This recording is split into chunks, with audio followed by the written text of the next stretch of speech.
Hi viewers, ಎಲ್ಲರೂ ಹೇಗಿದ್ದೀರಾ? ಚೆನ್ನಾಗಿದ್ದೀರಾ ಅಂತ ಭಾವಿಸ್ತೀನಿ. ತುಂಬ ದಿನ ಆಯಿತು ನನ್ನ ವೀಡಿಯೋಸ್ಗಳು ಅಪ್ಲೋಡ್ ಮಾಡಿ. ಸೊ ಕಾರಣಾಂತರದಿಂದ ನಾನು ವೀಡಿಯೋಸ್ಗಳನ್ನ ಮಾಡೋದಕ್ಕಾಗಿರಲಿಲ್ಲ. ಸಾರಿ, ಕ್ಷಮೆ ಇರಲಿ ಅದಕ್ಕೆ. So welcome back to my channel. ನಾನು ಒಂದು ಸಣ್ಣ ವಿಡಿಯೋ ಮಾಡಿದ್ದೀನಿ ದೇವಸ್ಥಾನಕ್ಕೆ ಹೋಗೋದು, ಸವದತ್ತಿ ಯಲ್ಲಮ್ಮಗೆ. ಅನ್ಎಕ್ಸ್ಪೆಕ್ಟೆಡ್ ಆಗಿ ಫಿಕ್ಸ್ ಆಯಿತು ದೇವಸ್ಥಾನಕ್ಕೆ ಹೋಗೋದಕ್ಕೆ. ಸೊ ಅಮ್ಮ ಮನೆಗೆ ಮೈಸೂರಿಗೆ ಹೋಗಿ ನಾನು ಅಲ್ಲಿಂದ ಅಮ್ಮ ಅಪ್ಪ ಜೊತೆ ಹೋಗಿದ್ದು, ಟ್ರೈನಲ್ಲಿ ಹೋಗಿ ಧಾರವಾಡಕ್ಕೆ ರೀಚ್ ಆಗಿದ್ವಿ. ಸೊ ನಮ್ಮ ಚಿಕ್ಕಮ್ಮ ಮನೆಯಲ್ಲಿ ಸ್ಟೇ ಆಗಿ ಆಮೇಲೆ ಅಲ್ಲಿಗೆ ಹೊರಡೋ ಪ್ಲ್ಯಾನ್ ಇದ್ದಿದ್ದು. ಸೊ ನಮ್ಮ ಚಿಕ್ಕಮ್ಮ ನಮಗೆ ಗೈಡ್ ಮಾಡ್ತಾ ಇದ್ದಾರೆ ಹೋಗೋದಕ್ಕೆ. ಸೊ ಬಸ್ ಸ್ಟ್ಯಾಂಡಲ್ಲಿ ನಿಂತಿದ್ದೀವಿ, ನಾನು ನಮ್ಮಮ್ಮ ನಮ್ಮಪ್ಪ ಎಲ್ಲರೂ. ನಮ್ಮಪ್ಪಗೆ ಫುಲ್ ಟೆನ್ಷನ್ ಆಗಿದೆ, ಯಾಕಂತ ಹೇಳಿದ್ರೆ ಸ್ವಲ್ಪ ನಮ್ಮ ಚಿಕ್ಕಮ್ಮ ಲೇಟಾಗಿ ಬಂದರು ನಮ್ಮನ್ನು ಪಿಕಪ್ ಮಾಡೋದಕ್ಕೆ. ಸೊ 1.5 hour ನಾವು ಕಾದಿದ್ದೀವಿ. ಅವ್ರ ಹತ್ರ ಫೋನೂ ಇರಲಿಲ್ಲ, ಫೋನ್ ಮನೇಲಿ ಬಿಟ್ಬಿಟ್ಟು ಬಂದುಬಿಟ್ಟಿದ್ದಾರೆ. ಸೊ ನಮ್ಮನ್ನು ಪಿಕ್ ಮಾಡ್ಕೊಂಡು ಬರೋದಕ್ಕೆ ನಾವು ಆಪ್ಷನೇ ಇಲ್ಲ. ಕಾಲ್ ಮಾಡಿ ಅವ್ರು ಎಲ್ಲಿ ಬರ್ತಾಯಿದ್ದಾರೆ ಏನು ಅಂತ ಕೇಳೋದಕ್ಕೆ 1.5 to 2 hours ನಾವು ಅವ್ರಿಗೋಸ್ಕರ ಕಾದಿದ್ದು. ಸೊ ನಮ್ಮ ಅಪ್ಪಗೆ ಕೋಪ ಬಂದು ಅವರು ಆ ಕಡೆ ತಿರ್ಕೊಂಡಿದ್ದಾರೆ. ಸೊ ನಮ್ಮಮ್ಮ ನಾನು ಎಲ್ಲ ಅರ್ಥ ಮಾಡ್ಕೊಂಡ್ವಿ, ಯಾಕಂತ ಹೇಳಿದ್ರೆ ಮಮ್ಮಿ ತಂಗಿ ಅಲ್ವಾ, ಅವರು ಏನೇ ಮಾಡಿದ್ರು ಹಾಗೆ ಸುಮ್ಮನೆ ಮಾಫಿ. ಸೊ ನಿಂತಿದ್ದೀವಿ ನಾವು, ವೀಡಿಯೋ ಮಾಡ್ತಾಯಿದ್ದಾರೆ. ನಮ್ಮ ಚಿಕ್ಕಮ್ಮನೇ ಎಲ್ಲ ವೀಡಿಯೋ ಮಾಡ್ತಾಯಿದ್ದಾರೆ. ಇವತ್ತು ನಾನು ಅವ್ರಿಗೆ ಕೊಟ್ಬಿಟ್ಟಿದ್ದೀನಿ ವೀಡಿಯೋ ಮಾಡೋದಕ್ಕೆ, ನೀವೇ ಕಂಪ್ಲೀಟಾಗಿ ವೀಡಿಯೋಸ್ ಮಾಡಬೇಕು ಅಂತ. ಸೊ ಅಲ್ಲಿ ನಮ್ಮ ಚಿಕ್ಕಮ್ಮ ಮನೆ ಹತ್ರ ಪಾರಿಜಾತ ಹೂ ಸಿಕ್ತು. ಪಾರಿಜಾತ ಹೂ ಚಾಮುಂಡೇಶ್ವರಿಗೆ ಪ್ರಿಯವಾಗಿದ್ದು, ಕೆಳಗಡೆ ಬಿದ್ದಿರೋ ಹೂಗಳು ತುಂಬ ಪ್ರಿಯ ಅಂತೆ. ಸೊ ಚಾಮುಂಡೇಶ್ವರಿ ಎಲ್ಲ ಅವತಾರನೂ ಎತ್ತಿದ್ದಾರಲ್ಲ, ಸೊ ಅದರಲ್ಲಿ ಸವದತ್ತಿ ಯಲ್ಲಮ್ಮನೂ ಒಂದು ಭಾಗ ಅಲ್ಲ. ಸೊ ನಾನು ಇದನ್ನು ತಗೊಂಡೋಗಿ ಅಲ್ಲಿಗೆ ಅರ್ಪಿಸೋಣ ಅಂತ, ನನ್ನ ಕೈಯಲ್ಲಿ ಎಷ್ಟು ಹೊತ್ತಾಗುತ್ತೋ ಅಷ್ಟೊತ್ತು ಇಟ್ಕೊಂಡು ಹೋಗೋಣ ಅಂತ ನಮ್ಮ ಚಿಕ್ಕಮ್ಮ ಹೇಳಿದ್ರು. ಆಗಲ್ಲ, ತುಂಬ ದೂರ ಇದೆ, ಜರ್ನಿ ಮಾಡೋಷ್ಟೊತ್ತಿಗೆಲ್ಲ ಬಾಡೋಗ್ಬಿಡುತ್ತೆ, ನನ್ನ ಕೈಯಲ್ಲಿ ಎಷ್ಟಾಗುತ್ತೆ ಅಷ್ಟು ಮಾಡಿ ಇಟ್ಕೊಂಡು ತಗೊಂಡು ಹೋಗ್ತೀನಿ ಅಂತ ಹೇಳಿದೆ. ಸೊ ಬಸ್ಸಲ್ಲಿ ಹೊರಟಿದ್ವಿ, ಅಲ್ಲಿಂದ ಟ್ರಾವೆಲ್ ಮುಗಿಸ್ಕೊಂಡೆ. ಕೆಳಗಡೆ ಇಳಿದು ನಾವು ಅಲ್ಲಿಂದ ಇನ್ನೂ ಒಂದು 1/2 hour 45 minutes ಜರ್ನಿ ಇದೆ. ಸೊ ಅಲ್ಲಿಂದ ಒಂದು ಆಟೋದಲ್ಲಿ ಹೋಗಿ ರೀಚ್ ಆದ್ವಿ. ಸೊ ನೋಡಿ ವ್ಯೂ ಎಷ್ಟು ಚೆನ್ನಾಗಿದೆ, ಬಂಡೆಕಲ್ಲು ಆ ಥರ ಎಲ್ಲ ಇತ್ತು ಅಲ್ಲಿ. ಸೊ ನಮಗೆ ಫೈನಲಿ ರೀಚ್ ಆದ್ವಿ ನಮ್ಮ ಡೆಸ್ಟಿನಿ. ನೋಡಿ ಅಲ್ಲಿ ಸವದತ್ತಿ ಯಲ್ಲಮ್ಮ, ಅದು ಅದೇ ನೋಡಿ ಆರ್ಚು. ನೋಡ್ತಿದ್ದಂಗೆ ಖುಷಿ ಆಯಿತು, ಯಾಕಂತ ಹೇಳಿದ್ರೆ ನಾವು ಸವದತ್ತಿ ಯಲ್ಲಮ್ಮಗೆ ನಾವು ಬಂದ್ವಾ, ಯಾಕಂದರೆ ನಾವು ನಮ್ಮ ಅಕ್ಕಪಕ್ಕದವರು, ನಮ್ಮ ಫ್ರೆಂಡ್ ಸರ್ಕಲ್, ನಮ್ಮ ಫ್ಯಾಮಿಲಿ ಸರ್ಕಲ್ ಹೋಗಿ ಬಂದಿದ್ದು ಕೇಳಿದ್ದು ಉಂಟು. ಸೊ ನಾವು ಹೋಗಿರ್ಲಿಕ್ಕಿರಲಿಲ್ಲ.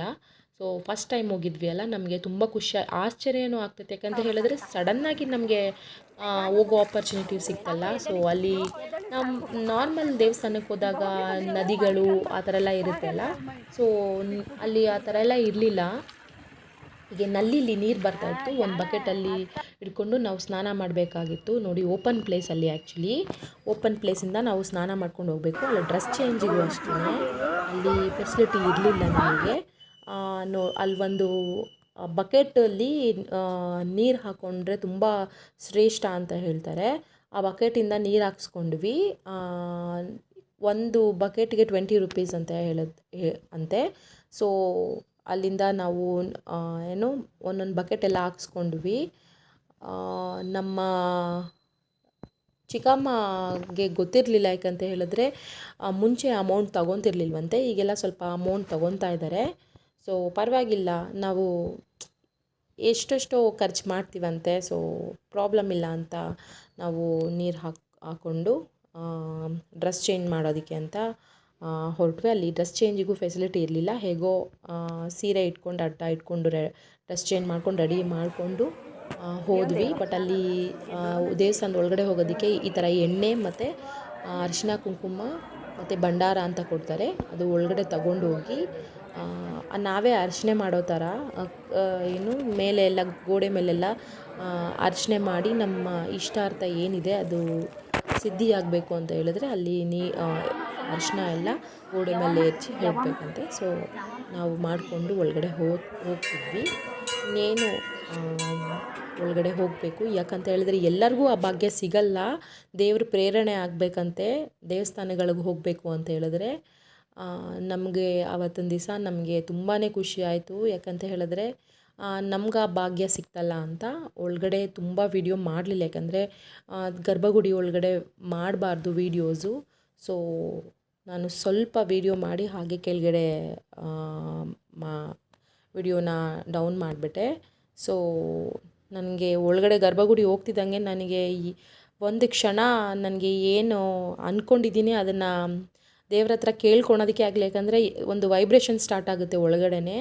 ದೇವ್ರ ದರ್ಶನ ಮಾಡ್ತಾ ಇರುವಾಗ ಎಲ್ಲ ಮರ್ತು ಹೋಗುತ್ತೆ. ನನಗೆ ಯಾವಾಗಲೂ ಅಷ್ಟೇ ಈಗ ಆಗುತ್ತೆ. ನಿಮಗೂ ಏನಾದರೂ ಈ ಥರ ಆಗಿದ್ದರೆ ಗರ್ಭಗುಡಿಗೆ ಹೋಗ್ತಿದ್ದಂಗೆ ಒಳಗಡೆ ಒಂದು ಕ್ಷಣ ಸೈಲೆಂಟ್ ಆಗಿಬಿಡೋದು. ಆ ಥರ ನಾವೇನು ಅಂದ್ಕೊಂಡಿದ್ದೀವಿ ಅದನ್ನ ಕೇಳ್ಕೊಳ್ದಿರಂಗೆ ಆಗೋದು. ಆ ಥರ ಎಲ್ಲ ಆಗಿದ್ದರೆ ನನಗೆ ಕಮೆಂಟ್ ಬಾಕ್ಸಲ್ಲಿ ಕಮೆಂಟ್ ಮಾಡಿ. ಸೊ ಅಲ್ಲಿಂದ ಪರಶುರಾಮ ದೇವಸ್ಥಾನ ಇತ್ತು. ಸೊ ಪರಶುರಾಮ ದೇವಸ್ಥಾನ ಒಳಗಡೆನೂ ಅಷ್ಟೇ ಹೋದ್ವಿ. ಪರಶುರಾಮ ದೇವಸ್ಥಾನದೊಳಗಡೆ ಒಂದು ತೊಟ್ಲಿಟ್ಟಿದ್ದಾರೆ. ಅಲ್ಲಿ ನಮಗೆ ಏನಿದೆ ಇಷ್ಟ ಅರ್ಥ ಅದನ್ನು ಕೇಳಿಕೊಂಡು ತೊಟ್ಲಲ್ಲಿ ತೂಗಿದ್ರೆ ಅದು ಆಗುತ್ತೆ ಅನ್ನೋ ಪ್ರತೀತಿ ಇದೆ.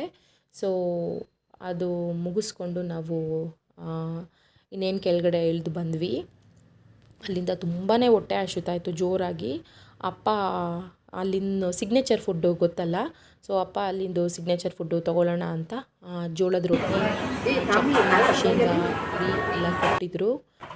ತಿಂದ್ಬಿಟ್ಟು ಸೊ ಅಲ್ಲಿಂದ ನಾವು ಧಾರವಾಡಕ್ಕೆ ಹೊರಟ್ವಿ. ಸೊ ಯಾಕಂದರೆ ನಾನು ಬಂದಿದ್ದು ಒಂದೇ ಡೇಗೆ, ನಾನು ಅಲ್ಲಿಂದ ಸೀದಾ ನಾನು ಧಾರವಾಡದಲ್ಲಿ ಇಳಿದು ಸೊ ಆಟೋದಲ್ಲಿ ಹೋಗೋಣ ಅಂತ ಪ್ಲ್ಯಾನ್ ಇತ್ತು.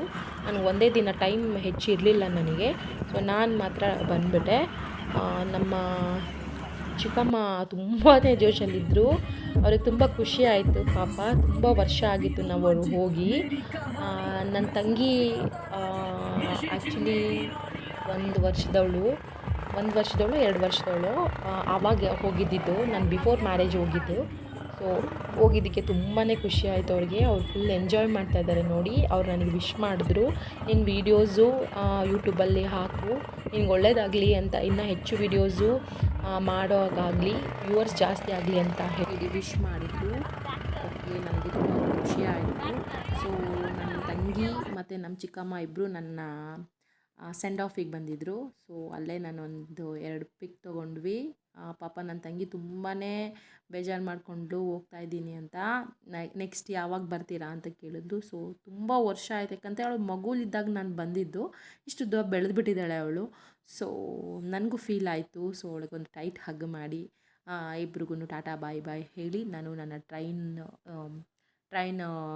ಜರ್ನಿನ ಸ್ಟಾರ್ಟ್ ಮಾಡಿದೆ ಬ್ಯಾಂಗ್ಳೂರಿಗೆ. ಸೊ ಇದಾಗಿತ್ತು ನನ್ನ ಚಿಕ್ಕ ವಿಡಿಯೋ. ಪ್ಲೀಸ್ ನನಗೆ ಸಪೋರ್ಟ್ ಮಾಡಿ. ನಾನು ನೆಕ್ಸ್ಟ್ ವಿಡಿಯೋದಲ್ಲಿ ಸಿಗ್ತೀನಿ. ಓಕೆ, ಬಾಯ್.